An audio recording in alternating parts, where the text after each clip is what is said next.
It is no longer news, the economic situation of Nigeria, from the hike in fuel price to the cost of living, especially for the common man on the street who has to take home 18,000 naira minimum wage or even less, in spite of how expensive everything seems to be now. So, Prof, what's your take on this? And I beg you to please come down to our level so that my viewers will understand what you're saying. That is what you get when the hobo pejoratively hobnobs with the hobgoblin. Nigerians have been bamboozled, razzle-dazzled, razzmatazz politically. Then I ask myself this rhetorical question. Is it not the same man who wept over the rulership of this country in 2011? Is it not the same man whose political enemies never wanted us to vote in 2015?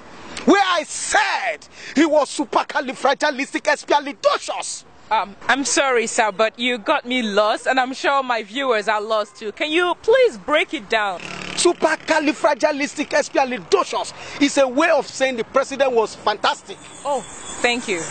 But his political enemies said he was suffering from what I describe as new mono ultra microscopic silicovolcanoconiosis. Professor. Yes.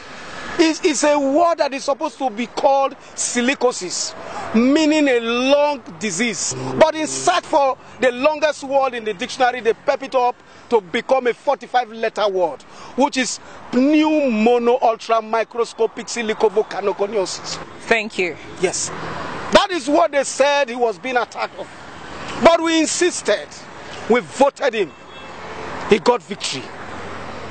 Today, what we get in return, what we get in appreciation, is the colossal, gargantuan, humongous and endemic fuel price, high cost of living. What an opprobrium, what an odium, what an ignominious memento.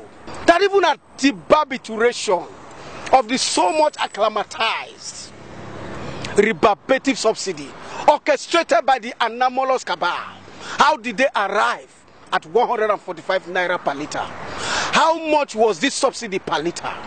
Look at it.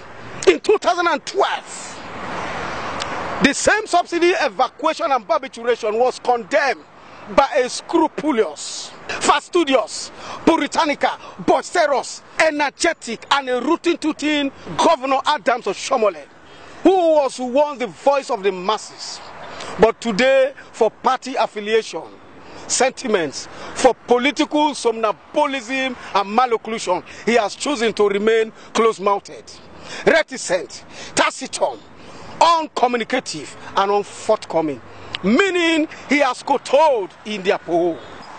This is sardonic, opprobrious, malevolent, contumelious, erroneous, lugubrious, and exasperating. What a political baloney. What a political ballyhoo.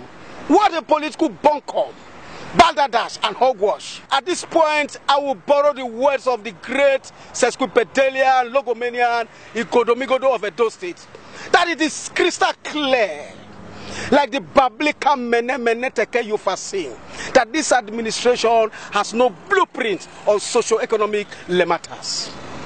But I will advise you to tell Mr. President that following his antecedent and pedigree, we know him, he can do better. Tell him to do better. But at this point, we will not kowtow in their poho. Thank you. Well, Prof, thank you very much for talking to us. Well, viewers, Prof has taught me a new word today. Should we kowtow in their poho